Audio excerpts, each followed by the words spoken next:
this is Trisha with Insectopia, and we are here drawing a whole nother beetle. Admittedly, it is in the same family as the beetle from last week, but this one was of special request, so I figured it was a good one to draw today. We are looking at Calosoma scrutator. This is the fiery searcher.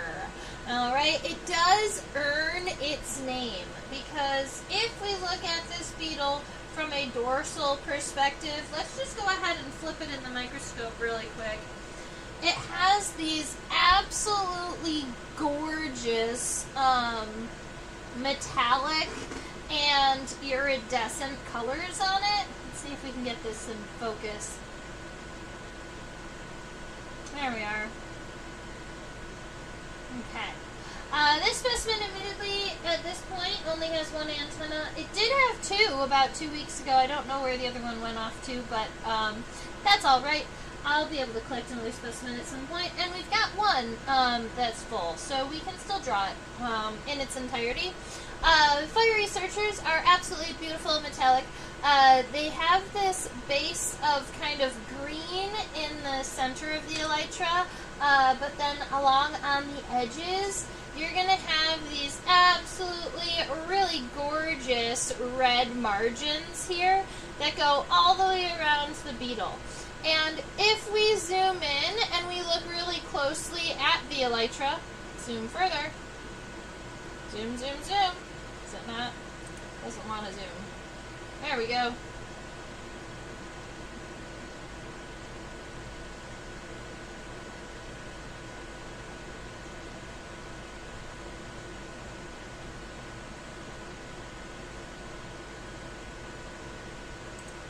So if we zoom closer to the actual texture of the elytra, from far away they might look striated or like those are long grooves, but when you zoom in you realize that those are literally punctations just in a lined pattern. So these, what almost look like striations, are actually created by punctations rather than by just like individual grooves. Alright, hey Deb! Hey Robin, awesome. Welcome, welcome, welcome. So, Deb was curious about what colors can the fiery searcher see, and I'm not exactly sure.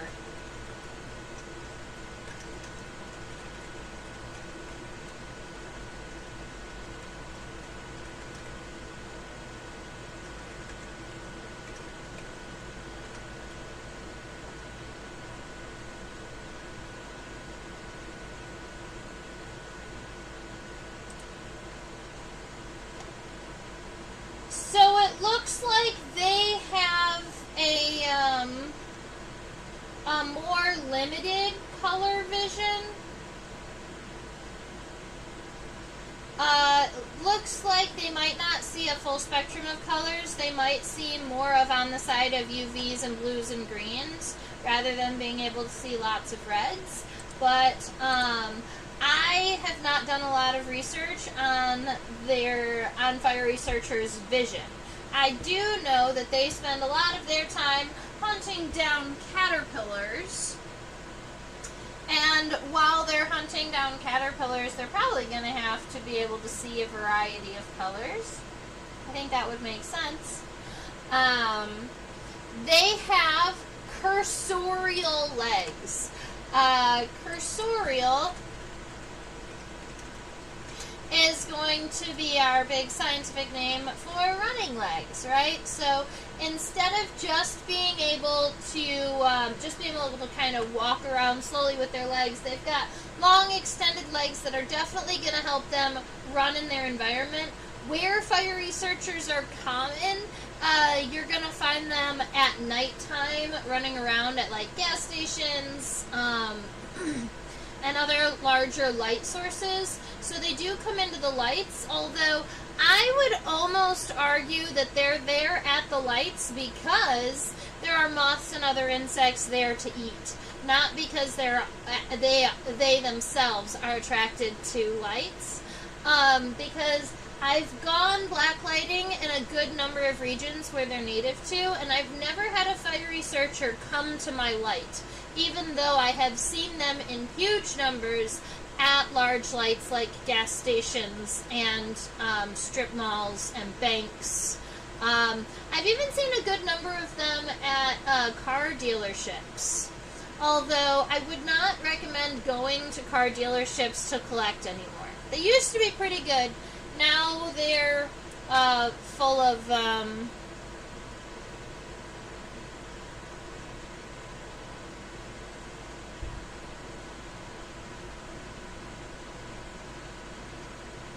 alarms. Motion detectors. Alright. Fiery searchers. So I do believe that we've drawn a fiery searcher in the past on YouTube, although it's probably been over a year, maybe even 2 at this point. So I would be okay with drawing it from a dorsal perspective, but I was thinking that it could be fun because I have not drawn the fiery searcher from a lateral perspective. And I do like that you can see the color and the iridescence on the top and the bottom of the beetle from this viewpoint. It's also one that you don't see very often, so I thought it could be cool to draw our fiery searcher from a lateral perspective. I love that the abdomen itself, like the ventrites or the sternites at the bottom of the abdomen, are all bright and colorful. I love that. And there's the hind legs. Keep in mind the hind legs are nice and long, so they go way past the length of the abdomen.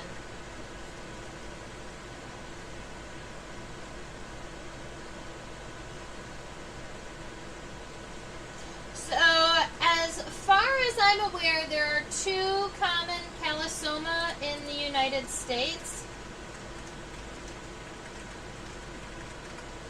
Or at least there are only 2 that I have collected most. I've only ever collected 2 species. Look at that!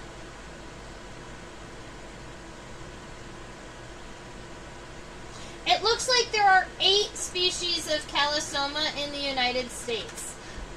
This one is Calosoma scrutator. There's another species that I collected that's called Calosoma sycophanta. And the Calosoma sycophanta was actually released in New Jersey to fight the gypsy moth caterpillar. We don't call it that anymore.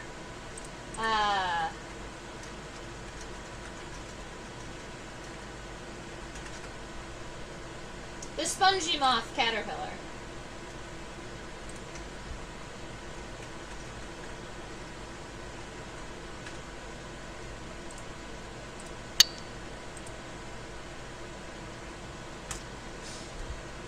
Alrighty, so we're going to go ahead and get started on our sketch here. One of the first things I like to do is write out our common name, which is the fiery searcher.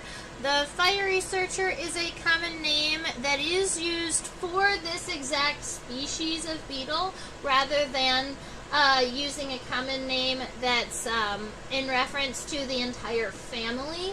So fiery searchers are Calosoma scrutator.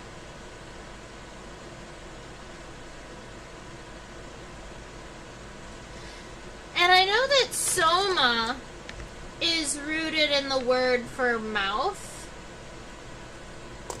So I'm curious about the root for calo is.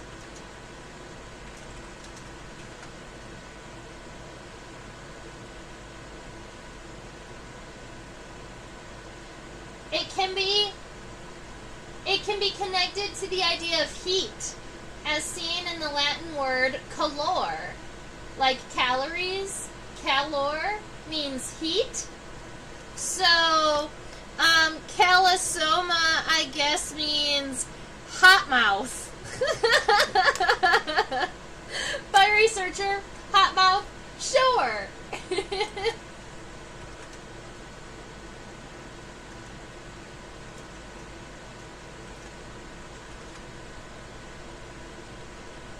Oh, you know what? It's not mouth. It's body. Soma. Like, mesosoma and metasoma. I got my Latin roots mixed up. I apologize. But this is even better because when you break down the Latin root for calosoma, calo meaning hot and soma meaning body. So, I mean, it has some pretty fiery colors.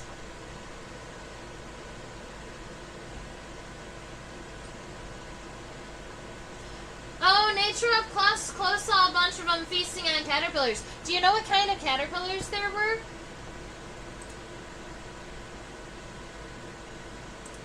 I've never heard of soma meaning sleep.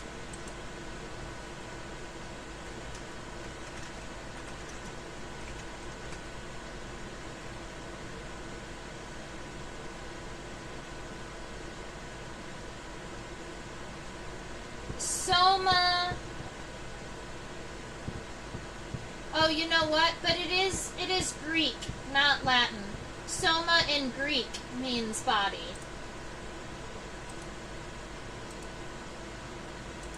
Like the mesosoma or the metasoma. Oh, that's okay, nature. Thank you for sharing. That's super cool that you got to see that.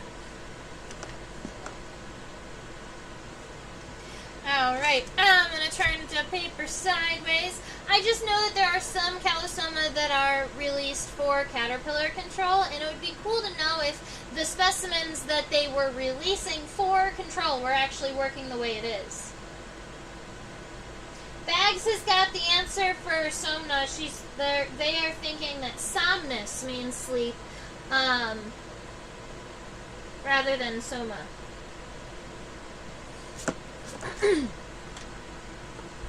Alright, so this head here is really kind of narrow and long, especially from a lateral perspective, like we're going to sketch it here. I am going to start my head with the right parentheses because for me, I can already see that that's not going to be a straight line down. Plus, if I give myself that nice light red parentheses, then I can kind of extend the head down at a little bit of an angle here. I'm just going to create almost like a little box here for the head, just like an elongated rectangle, and I will fix kind of the shaping that I need when we zoom in and we start really focusing on individual body parts. I am going to also, I guess, make sure that it does get narrower up at the front so we can see, yep, there's going to be some mandibles in there. Now, right behind the head, we've got, I wonder if that's an extension of the head? It totally is. So, the head doesn't actually end right behind the compound eye like I thought.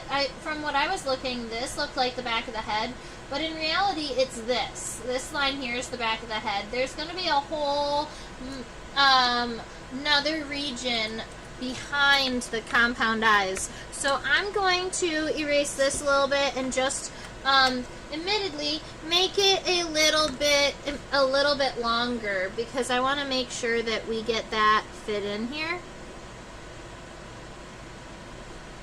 So there's that head. The pronotum, the pronotum, which is the top of the first segment of the thorax, is going to be kind of aligned with the middle of the eye. So if I was going to imagine the compound eye right about here, I'm going to give myself a lateral line. And then the pronotum, I see that there is a lot of shaping up there, but for me, right away, what I'm just going to do is create one nice long arch along the top. That's going to get kind of the start for this shape all sorted. The bottom of the first segment of the thorax is not called the pronotum. It is called the prosternum because it's on the bottom. So the prosternum here is almost a little bit more triangular. But the kind of like this, you're going to have it come down quite a little bit. But then right here, we're going to have an additional piece, which is the coxa or the hip bone is going to come down right about from there. And we're going to have those front legs kind of moving up and forward away from the beetle. But for now, we're going to move on to the back and see about this. Deb is wondering about the length of our beetle here, and so because this specimen cannot fit under the microscope at one time, I'm just going to measure it in two pieces. So I'm going to measure it from the head to the pin, and then from the pin to the end of the abdomen.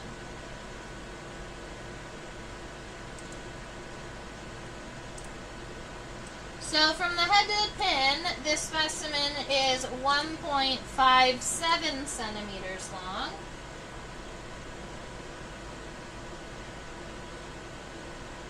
Can I fit the pin to the end of the abdomen? I was really hoping so.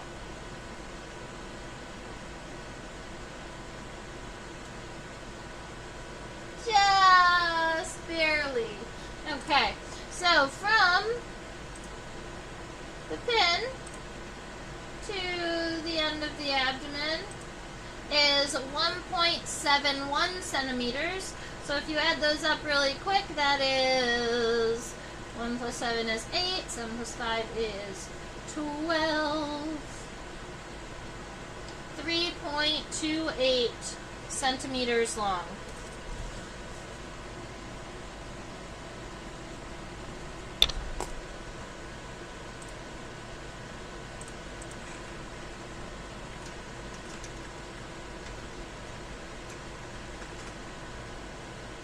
About right. So it's 3.28 centimeters long, which happens to be just under an inch and a third. Over 1¼ inches. That's a pretty decent sized beetle. Oh, I want to make sure that we are looking at right around here. I'm going to write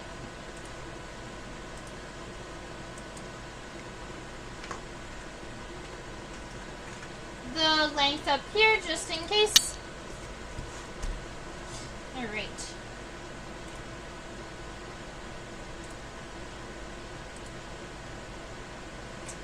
It is. It is a really big, it's a really big ground beetle. They are very much an impressive one, and one that when you see them, you kind of don't forget about them. Because they are so brightly colored, they are very fast moving, they are definitely willing to bite if you let them, and they smell really bad because they're ground beetles, so they are toxic and they release a poison when they're scared. Right, when we're looking right here at the elytra, I want to make sure that we are starting nice and narrow again right here and then making it wider. So you've got almost like a little waist here in between the pronotum and the elytra.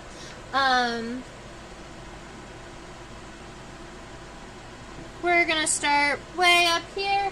Maybe we're not. Maybe we're going to...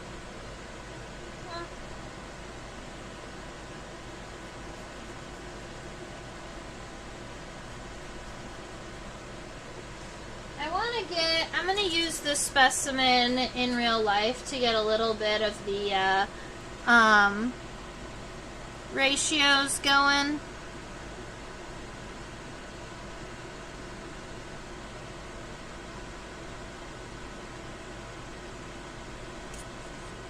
Okay.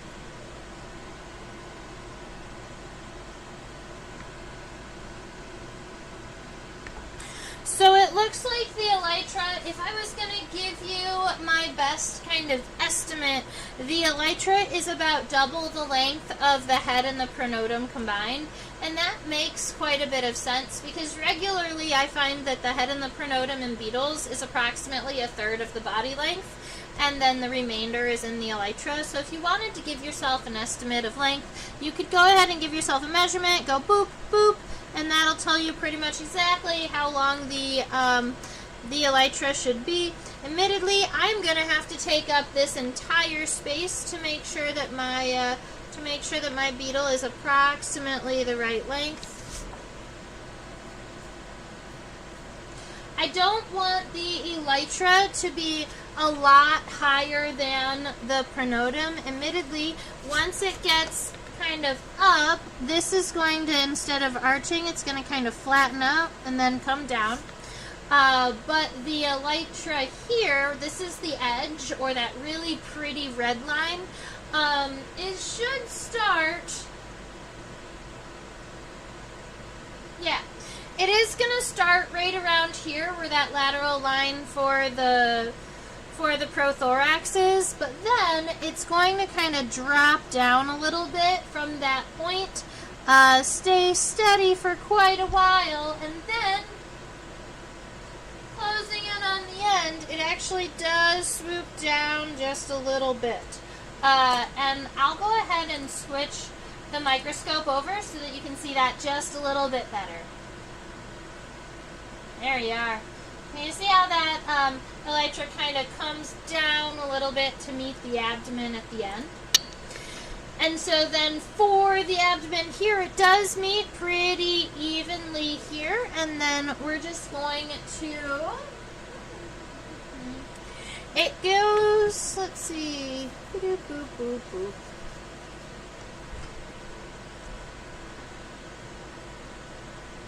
Yeah.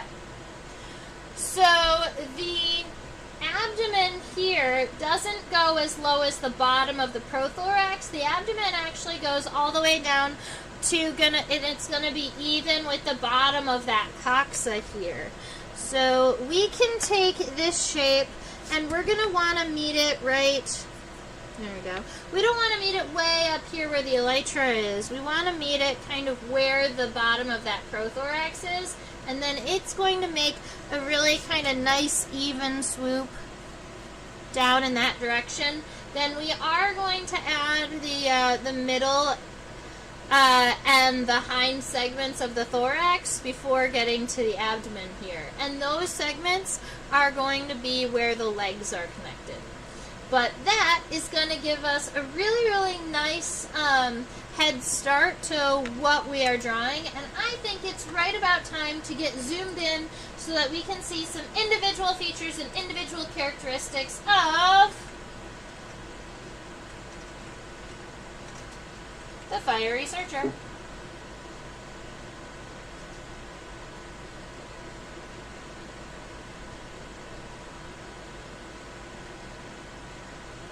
I'm so happy that there are so many of you here today. If you have any questions, comments, or concerns, you can always go ahead and ask them in the chat box. And I really appreciate Robin, Dead, Bags, and Nature all for chit-chatting already. And if you want to support the live stream so we have lots of people join us, you can always double check that you're liking the stream, because then it'll be, you know, suggested for other people. I'm going to flood everybody else's content with bug drawings. It's going to be great.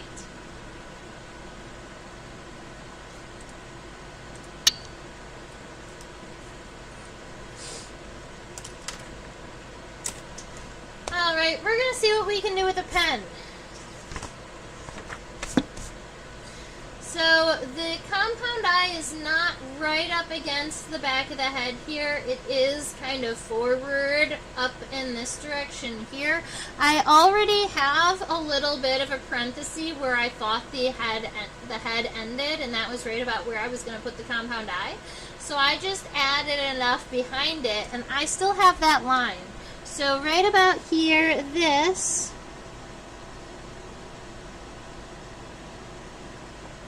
is right about where I want to add that compound eye.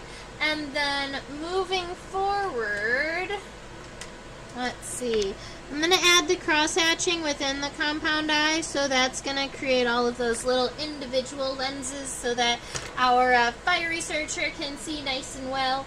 Coming up to, let's see, up to this point here, let's draw the back of the head first.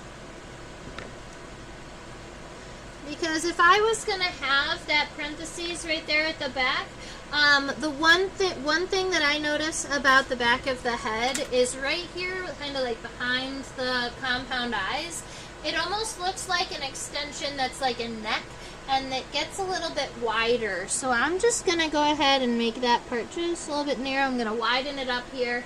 And then make sure that that parenthesis, that is actually pretty even all the way down. So I am pretty happy with kind of creating that right shape here. But now for the bottom of the head, instead of just kind of moving straight, I want the bottom of the head to kind of cut up a little bit. You can see it's wide at the bottom and then it angles upward, kind of towards the end of the compound eye here.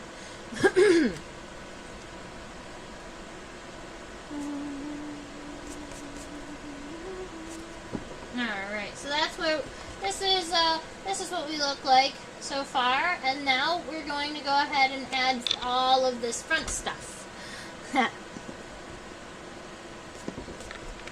So the top of the head does actually seem pretty smooth, and I don't want to have to worry about adding 2 antennae, so I'm just going to assume that that the other antenna is running along the length of the body and we can't see it.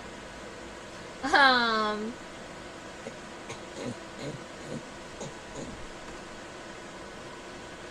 I kind of want the antenna that's on this side to be up and back, rather than just backwards in this direction.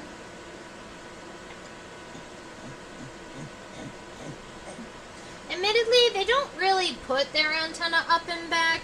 They're generally going to either have their antenna up and forward or laterally backwards.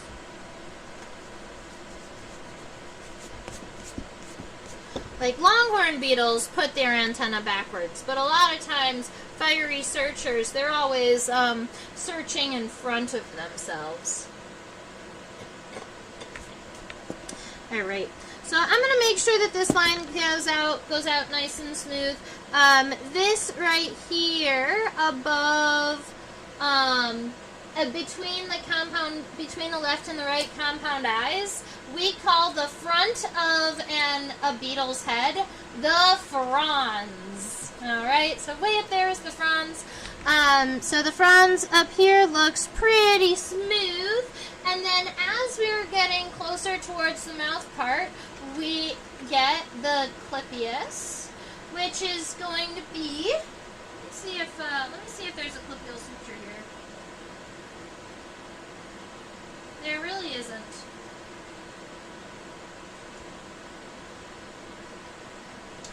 So the clippius is going to be right about here. You can almost see a line right about there. Maybe just a teeny bit down, maybe right around there. We can see that there's a little bit of a line, and that's going to be where the clippius would start, and then it goes down from there. The clippius is just where the upper lip is connected. It's kind of like the bottom part of the head. Because insect heads get names for their regions just like human heads, you know? We've got a forehead, and we've got cheeks, and we've got chins, and they have a frons and a clippius, and their cheeks are called Gina, which is super duper adorable. Hi Susan, welcome! We're drawing a fire researcher today. Go ahead and join us. The specimen is 3.28 centimeters long, and it was collected in Sapulpa, Oklahoma in 2010. Man, it was collected 15 years ago.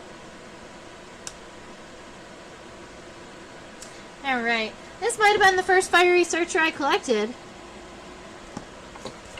So we've got that smooth region on the top of the head before we get to these these mandibles here. And admittedly, mandibles for me are a little bit trickier to draw from a lateral perspective, but we're going to really try. So if we were measuring right here, we've got the compound eye, and then right in front of the compound eye, we're going to have the antenna.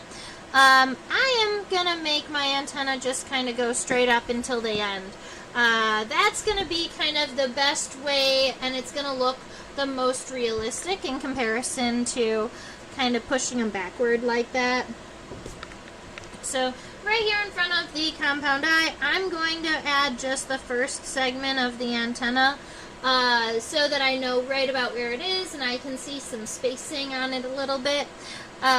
Looks like the width of the antenna is about 1/3 of the width of the compound eye, so if you wanted to use that as a reference, you can. And then right in front of the antenna, that's where the mandible starts. So if we're going to use Terry, right here, this line, that's where the mandible begins, and it comes down like this. This mandible on the other side comes down, and you can see its point right here. So you can actually see both mandibles, and they are, one is coming like this, and the other one is kind of coming underneath. So if I was going to start that mandible right here, and I want it to curl kind of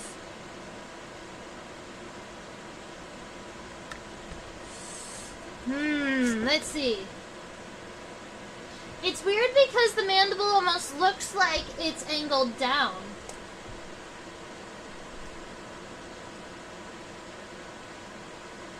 It really is, though.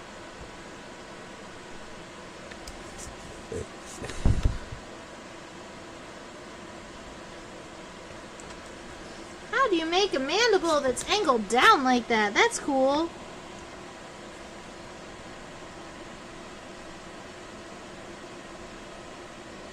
Without making it look like a vampire. That works. Alright, so we've got a little bit of a mandible. I did kind of curve it down, and then I'm going to add another mandible here also. I'm thinking that I made it just a little bit long, so I'm going to shorten it up just a little bit. And then once I get it right where I want it, I will go over it with pen. I just knew that the mandible here was going to be a little trickier, so I wanted to give myself a pretty good start before I sketched it. I do want the end of the head to be more kind of stark, rather than it being kind of smooth to the top of the mandible, because that's going to give separation between where the head is and where the mandible is. And then you can, right there at that edge, you can kind of give yourself a mandible that comes in this direction, and you've got that overlap there. And I think that's honestly what's going to make the beetle look the most realistic, is that the mandibles overlap. And then here we go from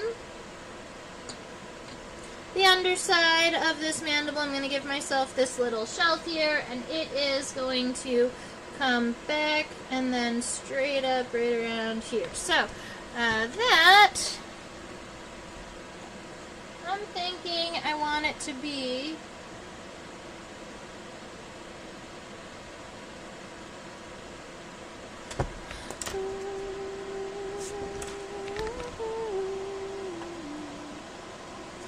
a little bit smoother here.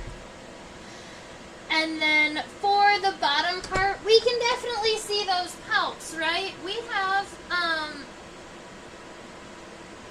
maxillary palps and labial palps visible here. So the maxillary palp is, let me write these down for you too.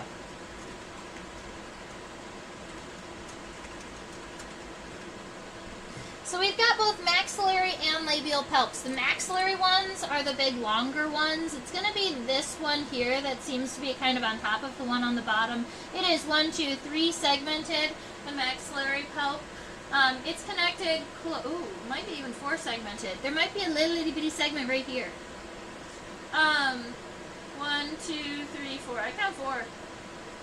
So the maxillary palps are going to be closer to the mandibles, whereas the labial palps are literally palps that are connected to the bottom jaw. So the labial palps tend to be smaller and facing kind of like this, whereas the maxillary palps kind of do this. But it doesn't matter if you're doing this or if you're doing this. I still consider palps mouth fingers because they are helping push food into those mandibles. So if we were sketching, we are sketching, so let's do it. We've got a 3-segmented maxillary pulp that exists right here underneath the mandibles. So I'm going to erase a little bit of this head here, and I'm going to go 1, 2, 3, 4. So we've got 4 segmented, and that one's going forward. And I'm going to say the bottom one is probably 3, although I can only see 2. I'm thinking there's a smaller segment, just like there was a smaller segment on the maxillary pulp. And now that I've got some of that all sorted, I want to look at this antenna a little bit. And it's easier to see this antenna from a dorsal perspective just from the way that the specimen was pinned. So let's go ahead and look at this. Beetles do rule the world. I'd have to agree with you, nature. Alright, checking out these antennae, I'm really focused with the first, 3 segments, and we do have names for these segments, so I'm going to give them to you. We've got the scape, that's the first segment of the antenna. It's that big kind of bulbous one coming right out of the head. The pedicel is the little small triangular segment that gives the antenna the ability to wiggle and wave all over the place because it's narrow at the base and it gives it a lot of flexibility. And then the rest of the segments of the antenna create the flagellum. And if you wanted to refer to individual segments of the flagellum, those are flagellomeres, which honestly is a word that I love. I think that it's a fun one to look at. It's also a fun one to say. It's just a fun word. So now that I'm seeing this this scape here, I do want to make sure that it's a little bit narrow in the base and it's kind of big and roundy like that because I love a fun shaped antennal segment. We've got that scape. It also looks like it's approximately the length of the compound eye, so you can go ahead and ensure that that's that ratio. The small triangular segment is the pedicel, and then the first flagellomere is long and rectangular. Oh, and I don't want it to go backwards. Remember, I'm moving it forward. But now that I've got enough of these antennal segments that it's out from the edge of the head here, I am going to go ahead and go over some of my drawing with this ink.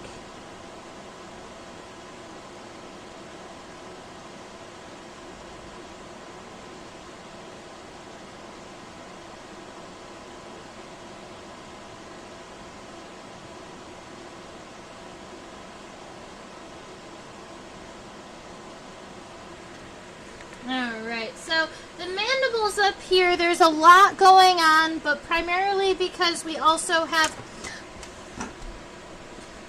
some pencil happening up there, making it less distinct. And this space right here is just space in between, the mandibles up here on top, and then the palps down here at the bottom. The antenna.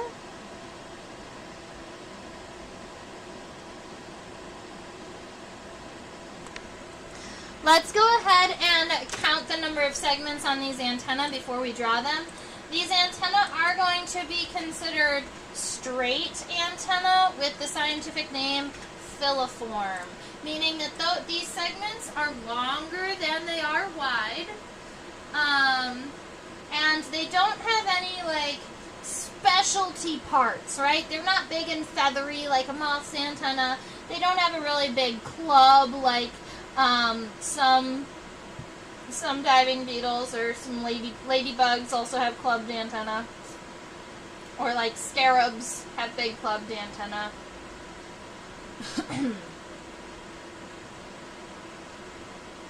There we go. Let's count these segments. So I count 1, 2, 3, 4, 5, 6, 7, 8, 9, 10. 1, 2, 3, 4, 5, 6, 7, 8, 9, 10. The antenna kind of curls down a little bit. It's harder for me to count, so I'm going to try at a different angle. 1, 2, 3, 4, 5, 6, 7, 8, 9, 10, 11. That's what I thought. There should be 11 segments on these antennae. I counted 10 a couple of times looking at it from this direction, and it's because right here you've got this little itty bitty thin small antennal segment that's not in this plane of view. So I promise that there are 9 flagellum ears on these antennae. So one nice long one, and then 1, 2, 3, 4. You got 3 more segments that are a little smaller than the first one that are all sub-equal in size. So the next 3 are all going to be about sub-equal. Just make sure that they're smaller than this one. That's going to look like 1, 2, 3.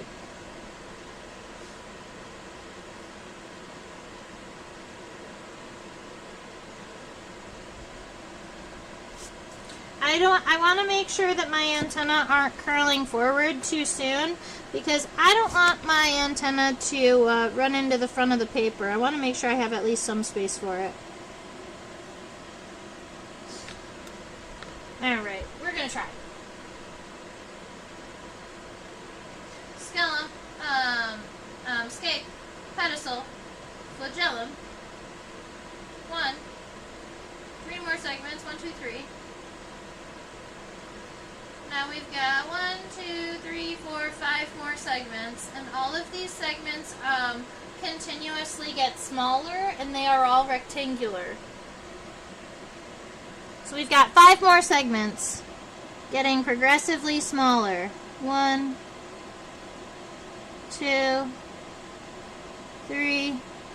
Oh no!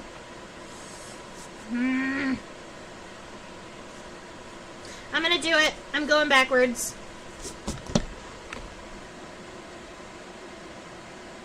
1,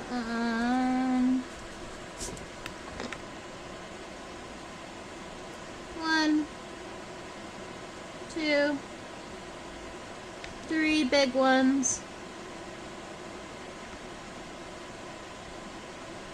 5 that progressively get smaller. I'm not a fan of this 90-degree angle I just put in here. Sorry, guys. 1, 2, 3. That's better. Okay, now get smaller. 1, 2, 3, 4, 5. Now these segments are going to reach past the pronotum all the way to the elytra. If your antenna don't make it there, then you can make some of your segments just a little bit longer. You may have to play with the length just a little bit to get it there, but the segments themselves are all kind of basic rectangular shapes.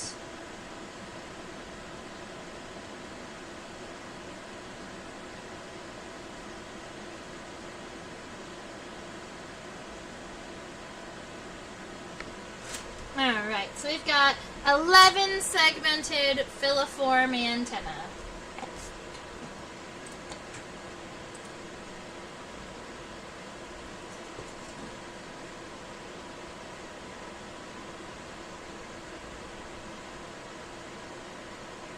How pretty it is!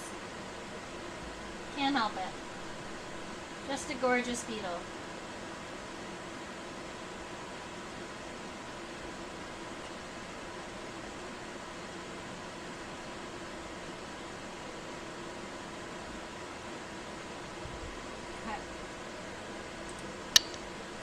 was the end. Ooh, stepped on a pin. Hopefully I find it next time.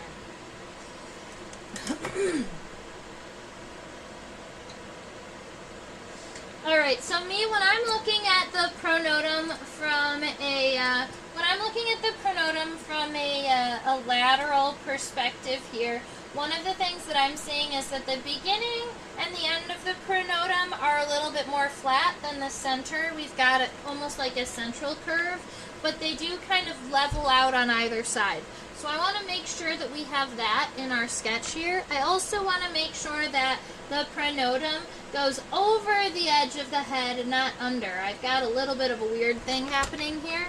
So the pronotum is going to come up kind of above the head just a little bit and flatten off. And then same with these elytra. We're going to kind of come above the elytra and then flatten off. And then the space in between that is going to be one nice smooth arch. And I think that I trust myself to do that like this. Yeah. Alright. From here, I'm alright with actually coming down to right around where we're cutting back over. I do want to make sure that the edges on here and here are very rounded, and it looks like instead of making a straight line across for the edge of the pronotum here, it has a little bit of like a stretched out M or like a wavy type of shape here. So if we come through, I'm just gonna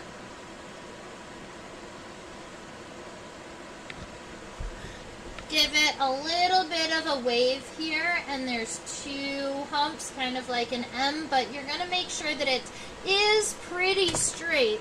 It's just not perfectly straight. Admittedly, there isn't a lot of perfectly straight things in beetles anyway, or in insects.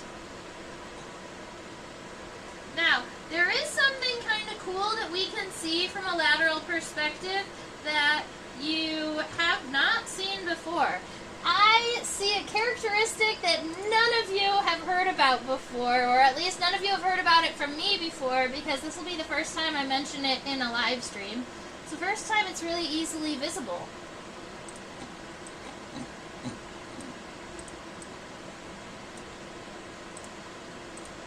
It also has a really fun long name.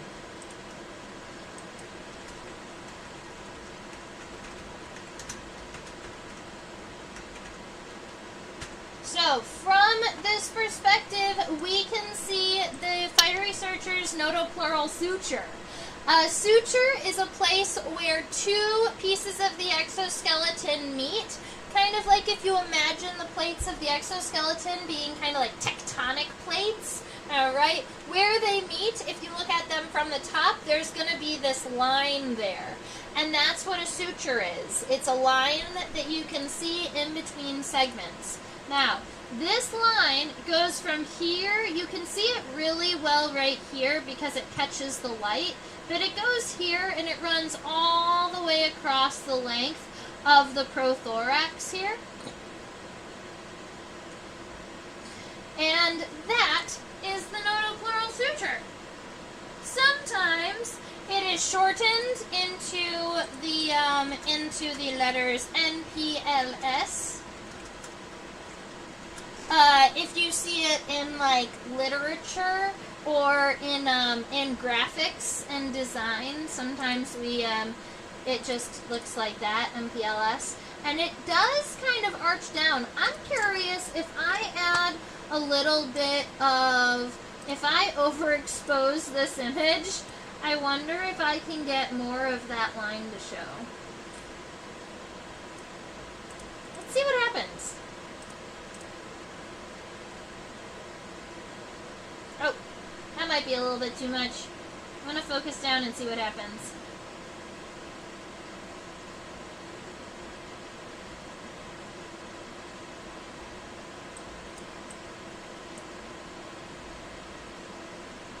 So there is going to be some kind of sweet spot in here, but I think that makes the notopleural suture pretty visible at this point.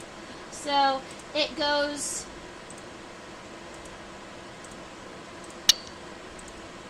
starts right here, it curves up, it meets this, and then it curves back down. Now, not all beetles even have a notopleural suture. It's actually one of those characteristics that's going to help you identify beetles, and ground beetles are one of the very few beetles that do have them. Or crown beetles are probably, out of the beetles that I can think of, ground beetles are going to be the most common family that has them. So starting here, kind of rounds up, and then comes back down close to the end.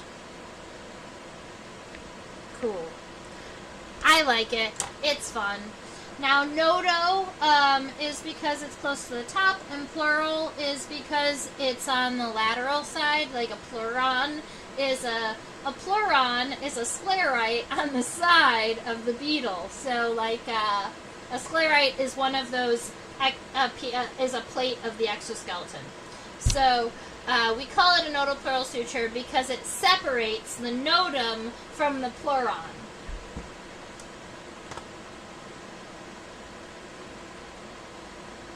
All right, back to drawing a little bit.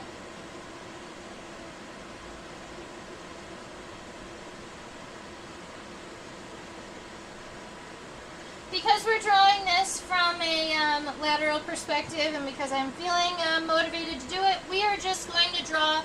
We're not going to come back for the legs. We're going to draw the legs while we're drawing the rest of the body. Plus, these legs are going to get in the way with all the other things, so we might as well draw them. So, we already have a good outline, and I'm actually pretty happy with the overall shape of this, of what's happening here. But I do want to make sure that I get this femur coming up and the tibia coming down. The femur coming up is going to kind of cross some of this stuff, which is why I'm not solidifying it just yet, but I am going to keep the femur underneath that notopleural suture. I wanted to draw it nice and big. I'm going to drop the auto exposure back on so that maybe our image isn't so excruciatingly white.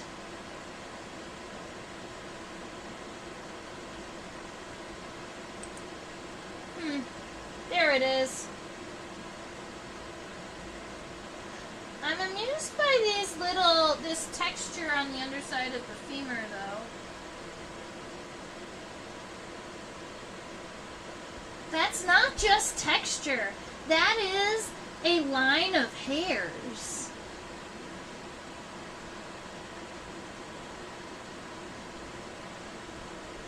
So here's something fun.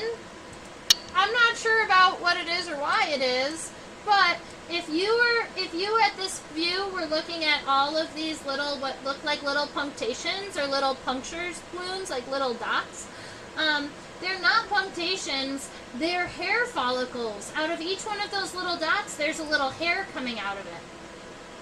That's kind of cool. I don't know what they're for. But sometimes hair on the front legs can be used for kind of mating purposes. So I guess that would be my guess if I had to only have one. So this femur is nice and wide. I'm going to stretch it up towards the head. Kind of like this. I want to make sure that the tip of this femur here does get a little bit more narrow. So my goal right now is to get this the shape of this femur all sorted and to make sure that the femur is connected to the bottom of this coxa here. So we've got the femur that's going to be going in an upward direction. And then, let's go ahead, I'm going to rotate this, I'm going to rotate the beetle so that we can see the tibia and the tarsi a little bit better. So, just so that you know, Insects have similar names of the parts of their legs that humans do if you know the names of the bones in your legs. So, the femur is the bone in between your hip and your knee. The tibia is the bone in between your knee and your ankle. And you have metatarsals, which are your toe bones. But insects have tarsi.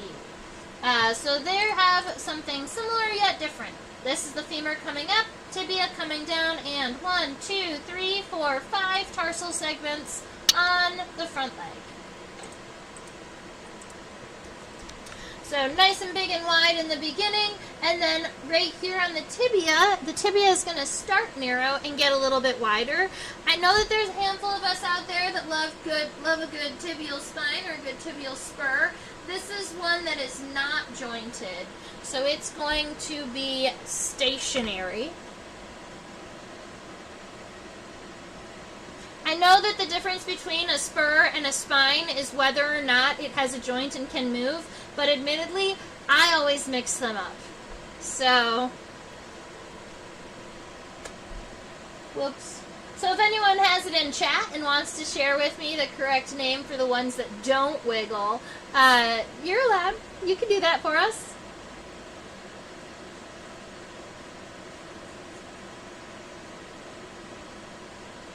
So I'm making sure that that tibia is nice and long. I think that the tibia needs to be even longer than that because what we are looking for is a leg that looks like it's adapted for running. These beetles can book it. And that actually looks pretty decent now. We are going to have those two spines, but from a lateral perspective, there's only really going to be one visible. Those tarsal segments, they look primarily, well, the first one's rectangular. I would call the next three almost triangular to round. And then the last one being more raindroppy. But they all kind of look lobed at the end. So even this rectangular tarsal segment here that you could almost draw just like a rectangle, at the very end of it almost looks like it has a little bit of a lobe to it. Alright, so that's that first. I'm going to make sure it stays narrow too. So that's that first segment. And then we've got three triangular segments that all get smaller as they go on. So we've got 1, 2, 3. And then the raindrop segment. So nice and round with two claws coming off of it. And that is going to be the leg for this beetle here.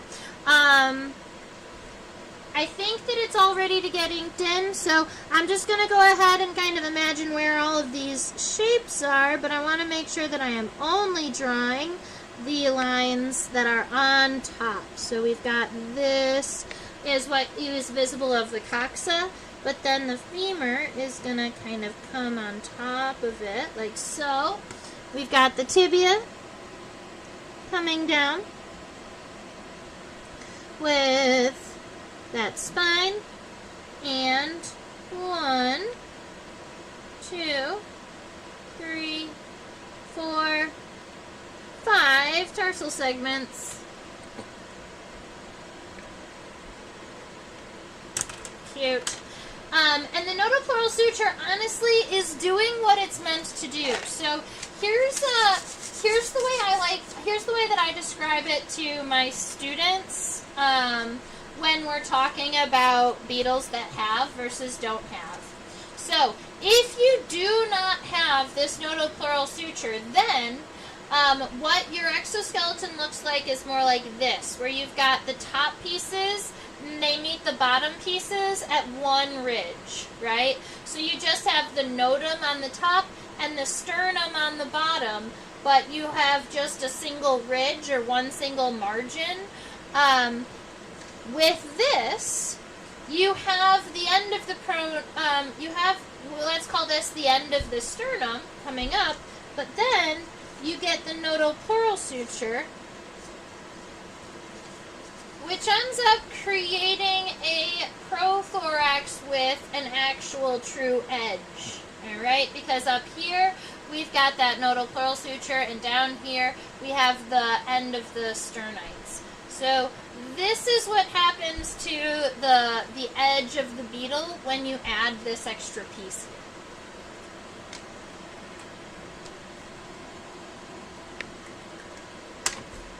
Alright, I kind of want to add that line of hairs here, so let me erase this pencil.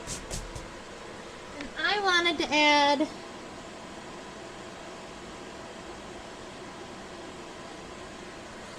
this series. I'm just going to add them as dots because admittedly that's what they looked like from our viewpoint here, but you know that each one of those dots has an individual hair coming off of it.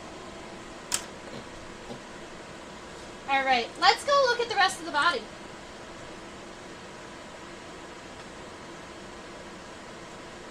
Look how colorful it is!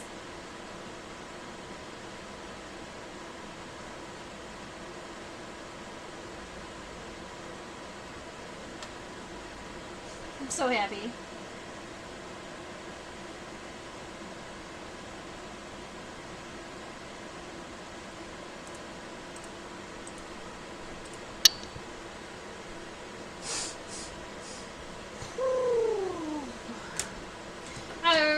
Right away, one of the things that I'm noticing is that I estimated the second and third segments of the thorax really short, so we're going to be fixing that soon.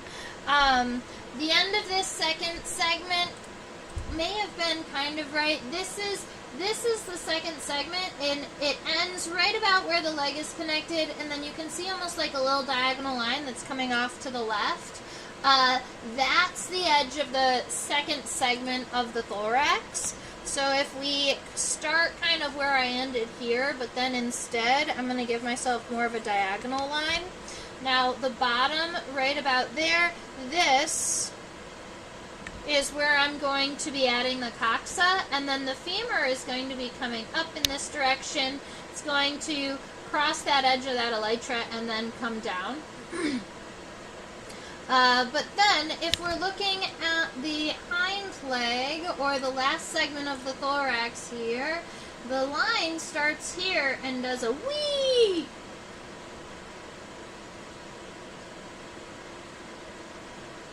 Yep. And that's because one of the other characteristics of this beetle is that its hind coxa actually divides the first segment of the abdomen. So the first segment of the abdomen is right here, boop, boop, but it doesn't even go all the way across the bottom of the abdomen. We're going to flip this beetle over upside down so you can see some of this stuff closer to the end of the class.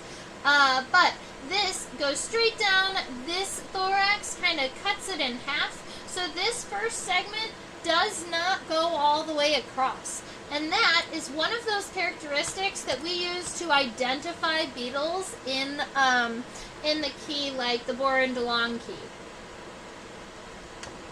Alright, so if I was going to kind of estimate, look, we've got those same kind of line of hairs on the femur of the middle leg. That means it can't be mating purposes. I want to know what it is. Why are you like this?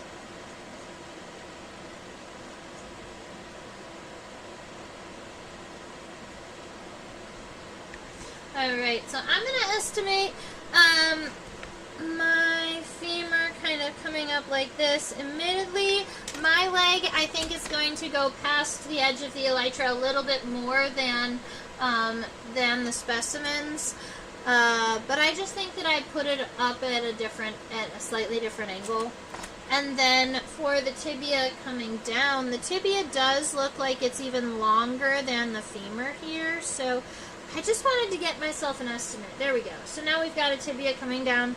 And honestly, right here, where the tibia crosses the elytra, that's where I'm going to start the last segment of the thorax. And I'm going to take it here, and I'm going to curve it this way. And it's going to end right about where the tibia crosses over. That's where the hind leg is going to be connected from.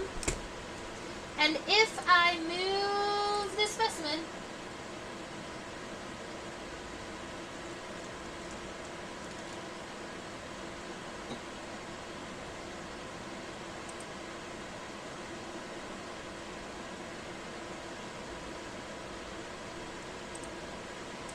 if I move the specimen, it's going to be, the femur is coming out from right around here, but that femur is pretty long. In fact, that femur is so long that it is going pretty much to close to the end of the femur here, at least, or at the end of the elytra, at least where the elytras start to kind of curve down a little bit. So that's the femur. And then the tibia is significantly longer than the body, and what I'm going to do is I'm going to end up erasing this size and writing it somewhere else, because I want, there we go. So we're going to have this, and then we'll have the tarsal segments kind of coming out underneath the name, like something like that.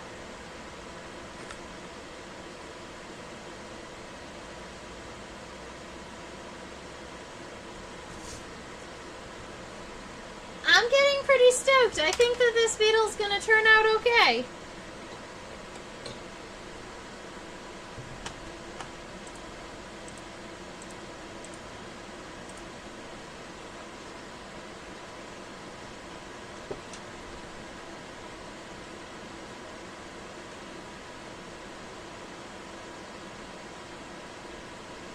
I love those little hairs on the femur, and I really want to know what their purpose is.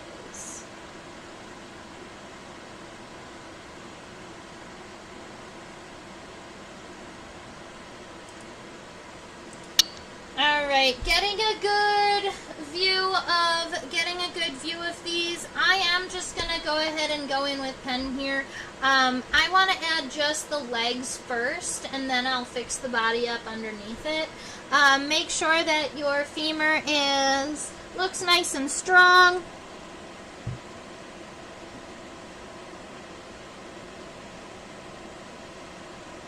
I like to make my femur kind of look strong by making sure that it's nice and convex. Kind of like so. It's got that really round shape. Up here at the end, I did make it just a little bit narrower, almost with this little bit of a rectangular shape at the end. That's going to give me a really nice place to kind of add the tibia coming down and out from it. The tibia does have spurs. In fact, I believe that there are 2 of them. Yep. So you could note that there are 2 tibial spurs or spines, but from a lateral perspective, we are only going to be seeing 1 of them.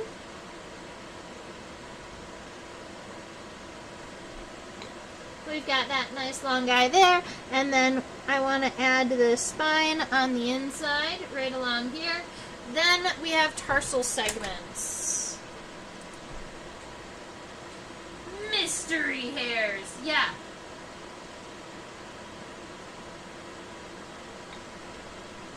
There's gotta be, they're in a perfect row, and they're on all of the legs.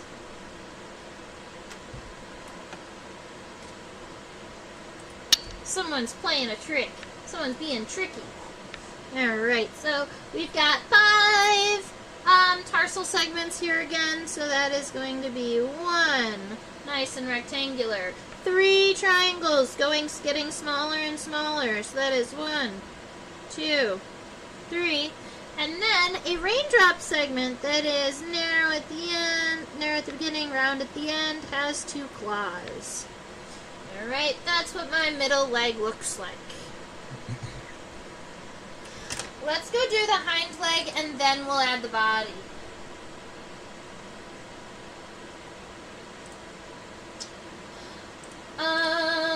Hey Deb. Alright, you said, I assume that there won't be any class next week. I admittedly was planning on live streaming next week, and that's specifically because I have to skip 2 Thursdays in July. I'm going to be skipping July 10th and July 24th.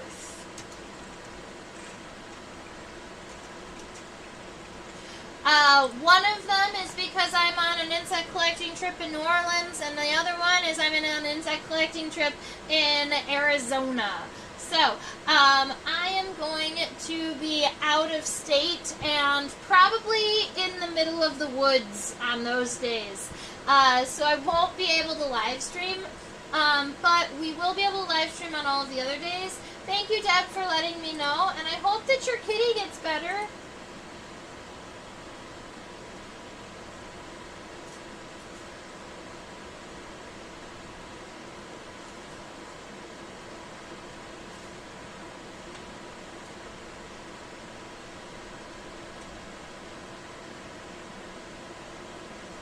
Sounds good, Deb.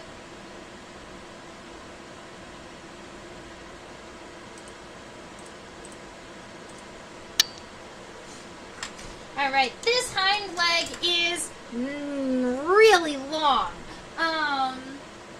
Very much a cursorial leg. I would say that the femur is probably...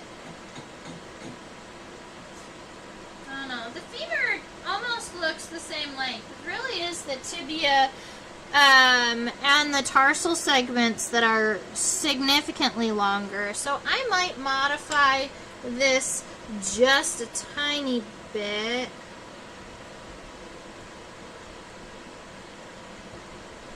No, I'm going to leave it. So we've got this leg here. I do want to make sure that it stays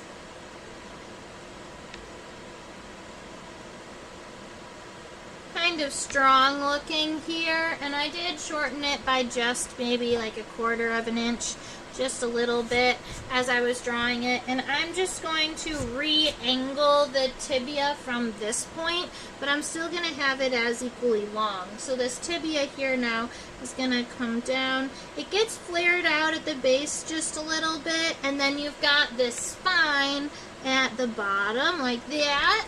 All right.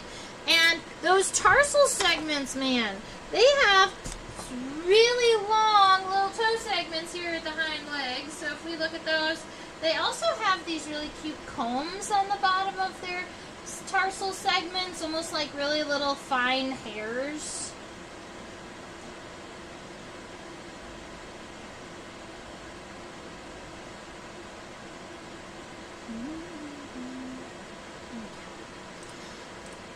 Those little fine hairs are most visible on the bottom of this last segment. Let me show you.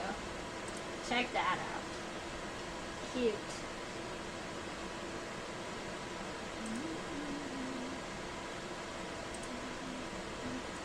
Alright, 1, 2, 3, 4, 5. So this beetle does have a 5-5-5 tarsal formula.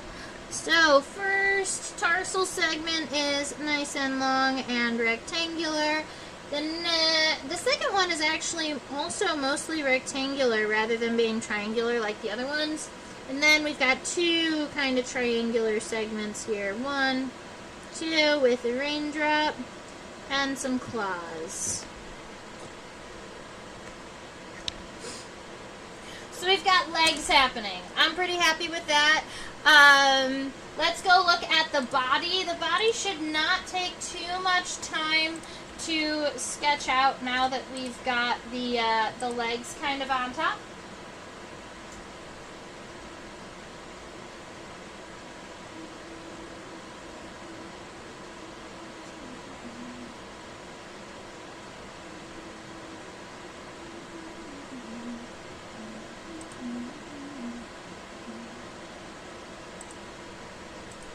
Oh, yeah. And those mystery hairs.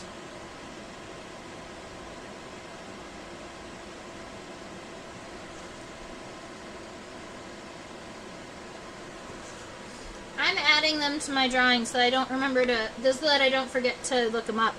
The bottom of this region here, I'm actually pretty happy with, so I just want to make sure we've got this piece. We also have that little bit of the coxa coming down. So we've got an extra little bit there. That's the coxa, or the hip that this femur is connected to. And then for the last segment of the thorax, it does look pretty flat or pretty even here. So I'm just going to make sure we've got kind of a nice smooth bottom of the body here. And then we need to make sure that it does kind of curl down, because one of those characteristics being that first segment of the abdomen is divided. Alright, I am going to just follow the edge of the elytra here.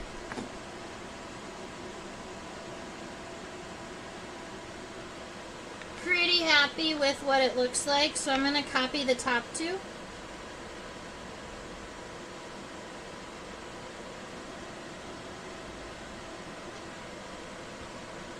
Cool. Alright, now we've got to look at the abdomen. That's the last part.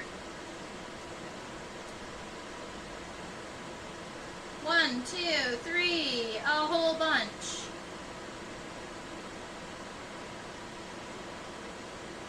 1, 2, 3, 4, 5, 6. Visible?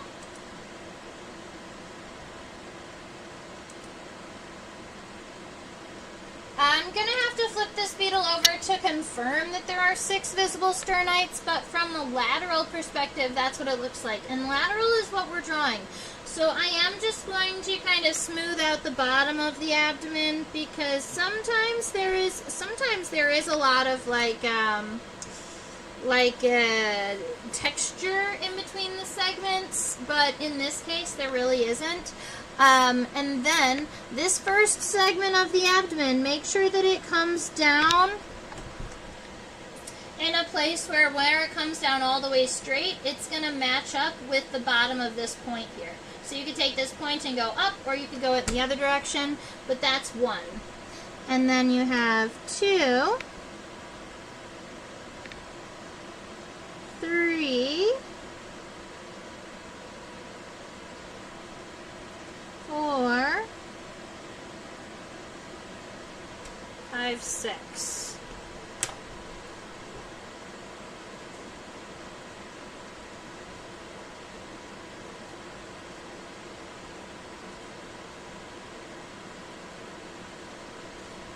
It's time for me to show you the ventral. Now, admittedly, one of the other things that you can go about doing is you can go about adding all of that texture on the elytra here. That's going to look like adding all of those individual dots all the way down the elytra over and over and over again. That is going to take quite a little bit of time, and I believe that you all can sort that out.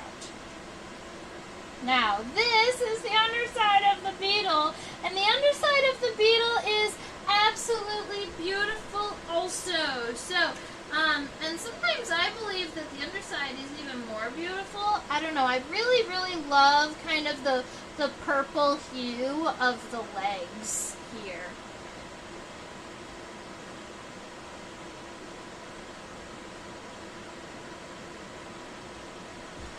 And on this view, I am going to overexpose it just a little bit. Wow.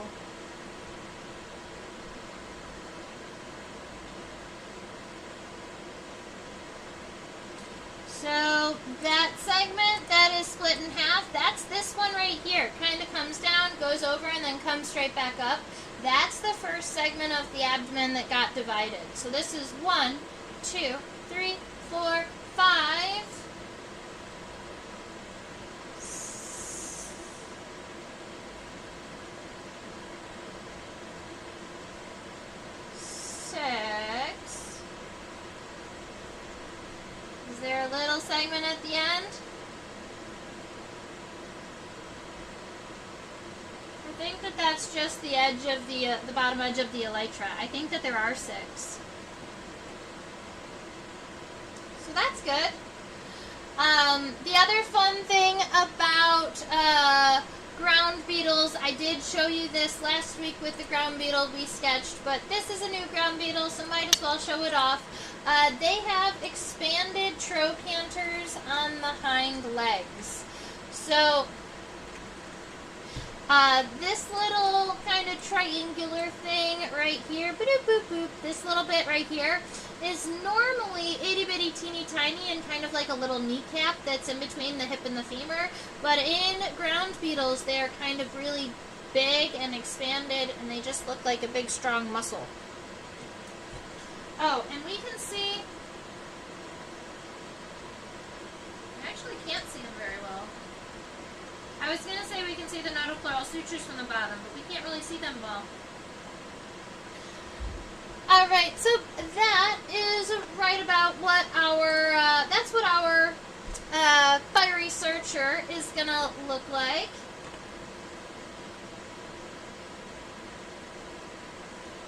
Yay! Oh, good. I'm so glad, Deb. I'm sorry that your kitty isn't feeling very good. Alright. I am going to go ahead and draw a couple of these punctated lines on them. So, on the back, if you are going to go about and do it, the thing is that you don't want to rush this part, because if you rush it, then the dots that you add aren't going to be perfectly circular, and they might end up all kind of different shapes and sizes and things. So if you go nice and slow and you are meaningfully making one kind of straight line that goes all the way down the back, then boop, boop, boop, boop, boop, boop, boop, boop, boop, boop. Alright, so it then goes all the way down the back. You can kind of copy that over and over. I admittedly would stop right about at that halfway point, and then I would start filling in from the bottom, because the bottom is going to also follow that edge, but the edge is slightly more wavy on the bottom than at the top. And you want to kind of make up for that a little bit. Could we see the head while we are looking ventrally? Yes, of course we can.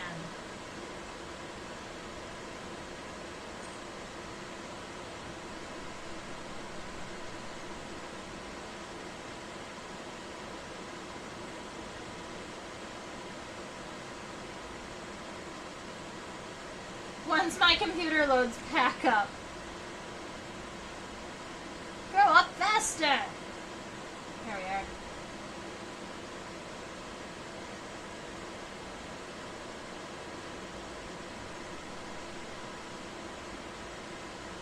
So this is the bottom side of the head here. You can see over to the left and the right, those are the compound eyes. This is the antenna coming down. This is the antenna broken. The labial palps are these short ones here, and this other one here. And then the maxillary palps are those really big ones here and here. And you've got some mandibles for chewing and attacking the other insects. Reminds me of a Mardi Gras beetle. Oh, I kind of love that. It is very similar to that, isn't it? It's kind of greens and blues and purples. I could totally see you using a fiery searcher as kind of inspiration for Mardi Gras colors.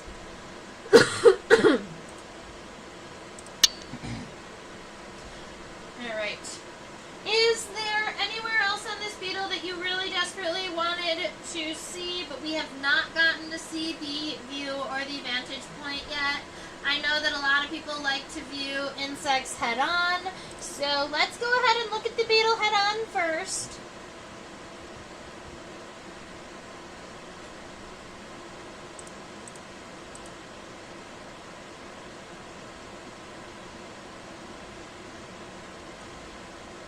This fiery searcher looks a little bit angry when you look at it kind of head-on like this.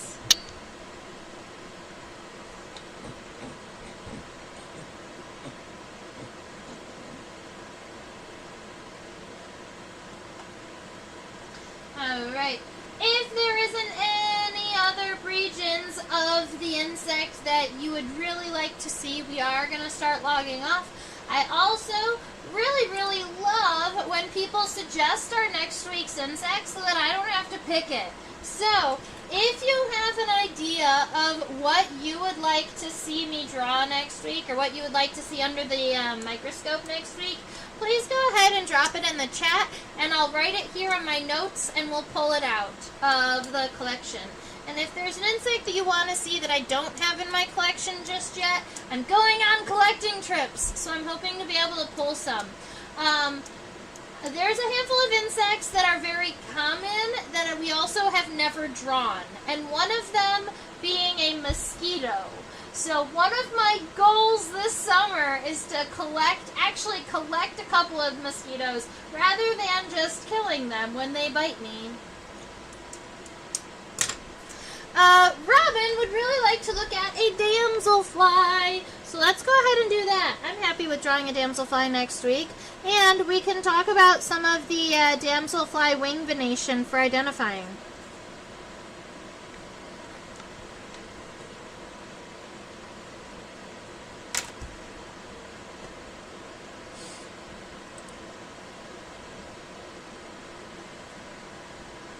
Alright, I hope that you all have a fabulous... Do I have an ebony jewel wing damselfly? Gosh! Man, I found another pin in the carpet. Ow. Alright, let's see.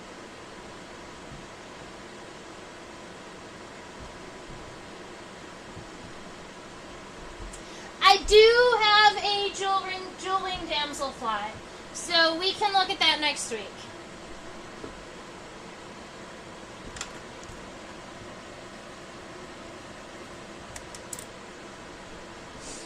Alright, I teach on a platform called OutSchool for students ages 5 to 8, 9 to 12, 13 and up. We do scientific illustration, just like we did here during the live, but I also do all types of fun stuff, like we do weekly insect studies.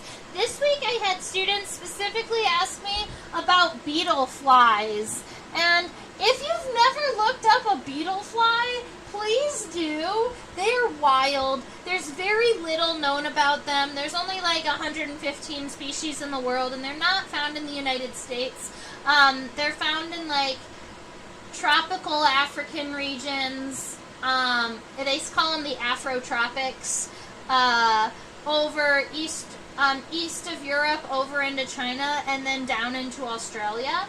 So, yeah. But they're flies. But their scutellum is so giant and big and wide that it makes them look like a beetle. They're crazy. So I teach all types of fun stuff over at OutSchool for students. If you know a kiddo that would want those classes, you can find the links in the description box below. And then if you follow the link, you also actually get $20 of free classes, which is 1 or 2 classes, depending on which one you choose. Over there is a reminder to subscribe to the YouTube channel. When you subscribe, you get to chit-chat with all of the best people. That includes Deb and Robin and Nature Up Close and Bags and Susan. I really appreciate that all of you are always commenting, and that you come and you join me and we get to talk bugs every week. Like this, it totally makes it. That is just a reminder for me to say, hey, if you really enjoyed the class today and you really wanted to donate a couple dollars, you totally can. Feel free to drop a donation, and then, yep, feel free to drop that if you would like. It helps me out a whole bunch. It helps keep me afloat, helps me keeping these YouTube videos going, and gives me the opportunity to go out and collect more buggies so that we can continue drawing them. That is my email address, trisha@theinsectopia.com, and if you have any questions, comments, concerns, if you have a cool bug that you want me to identify, or if you just want to show me your drawing, feel free to drop it in my email. I hope that you all have a fabulous rest of your week. I will see you next week, but we are gone. I am gone in 2 weeks. Alright. I hope you all have a fabulous one, and stay buggy. Bye.